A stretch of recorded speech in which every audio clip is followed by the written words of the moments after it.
నా పేరు Vaili Venkanna Goud, BC political front రాష్ట్ర కన్వీనర్. ఈరోజు హైదరాబాద్లోని సోమాజిగూడ ప్రెస్ క్లబ్లో బీసీ పొలిటికల్ ఫ్రంట్ ఆధ్వర్యం లోపల అన్ని బీసీ సంఘాలు, మేధావులు, విద్యార్థి యువజన కీలకంగా పనిచేస్తున్నటువంటి చురుకైన పాత్ర పోషిస్తున్నటువంటి 9th షెడ్యూలే శరణ్యమని చెప్పేసి గొంతెత్తి గలమెత్తుతున్నటువంటి అన్ని సంఘాల ఆధ్వర్యం లోపల ఈరోజు సమావేశం నిర్వహించుకోవడం జరిగింది.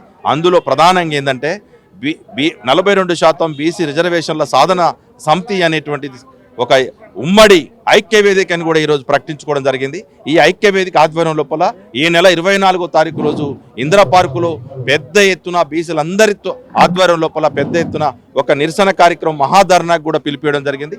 అందులో వేలాది మంది పాల్గొని ఈ ధర్నా కార్యక్రమాన్ని జయప్రదం చేయాలని చెప్పేసి మేము అందరి బీసీలకి, ఎందుకంటే 2 వర్గాలుగా చీలిపోయినామని చెప్పేసి కొంతమంది ఇంతమంది అంటా ఉన్నారు, కొంత మీడియా కూడా. ఏ వర్గాలుగా చీలిపోలేదు.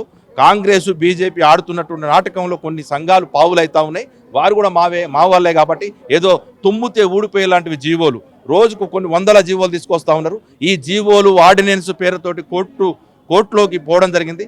కోర్టులో జీవోని రేవంత్ రెడ్డి తీసుకొచ్చినటువంటి జీవో పైన పెద్ద మొట్టికాయ కాదు, పెద్ద బండరాయి వేసి జీవో చెల్లదన్నారు. ఎందుకంటే అనేక వందల జీవోలు తీసుకొస్తూ, అంటే బీసీలు అంటే అంత అవమానకరమా, అంత చిన్న సూపా? ఎందుకంటే జీవోల పేరుతో 42% రిజర్వేషన్లు సాధిద్దామనేటువంటి కుయుక్తులు, కుట్రలు చేయడం వెనకాలనే రేవంత్ రెడ్డి సర్కార్ చేస్తున్నటువంటి కపట నాటకం బయటపడతా ఉంది.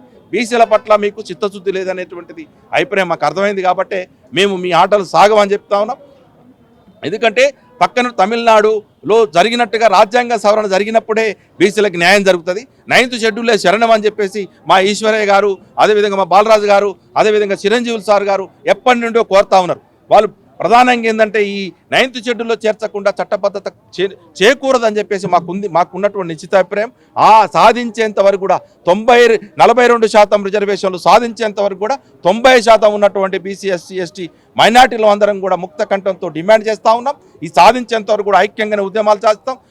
గల్లీ నుంచి ఢిల్లీ వరకు కూడా 42% రిజర్వేషన్లు సాధించేంత వరకు కూడా మేము నిష్క్రమించామని చెప్పేసి ఈ కార్యక్రమంలో పాల్గొన్నటువంటి అనేక సంవత్సరాలుగా అనుభవం ఉన్నటువంటి సంఘాలు కూడా, ఎందుకంటే ఆ గట్టునుంటావా ఈ గట్టునుంటావా అంటే కాంగ్రెస్ బీజేపీ కుట్రలకి మా అమాయకపు తరతరాలుగా అమాయకంగా బీసీలను మోసం చేస్తున్నటువంటి ఆ కళ్ళబొలి మాటలు చెప్తున్నటువంటి కొన్ని సంఘాలు అటువైపు చేస్తూ ఉన్నాయి. కానీ మీ ఆటలు సాగవు. ఎందుకంటే బీసీలు ఎన్నడో ఎడ్డి కాలంలో మీరు ఎంతోమంది పాలకులకి, పార్టీలకి, రాజకీయ పార్టీలకి అమ్ముడు పోయి ఈ బీసీలను మోసం చేసి ఉండొచ్చు. కానీ ఇప్పుడు చైతన్యవంతులయ్యారు. అయ్యా మీరే జీవోలుగా సరిపోద్దన్నారు, మీరే ఆర్డినెన్సులు అన్నారు. మళ్ళీ ఆర్డినెన్సులు జీవోలు కోర్టులో కొట్టిపోయంగానే మళ్ళీ ప్లేట్ పిరాయించి ఎవరి మీద దండయాత్ర చేస్తారండి? ఎవడి మీద బంధు పిలిపిస్తారు? ఆ స్పష్టంగా ఏమైనా చెప్తారా? బంధుకు ఎందుకు కాల్ ఇచ్చారు? ఎవడి మీద ఉద్యమం చేస్తారు? కేంద్ర ప్రభుత్వం మీదనా, రాష్ట్ర ప్రభుత్వం మీదనా? దీని మీద స్పష్టత లేకుండా బంధుకాలని చెప్పి బీసీలను మోసం చేస్తూ ఉన్నారు. కాబట్టి మేము అంటా ఉన్నాం, మీ ముసుగు తొలగిపోయింది నిన్నటితోటే.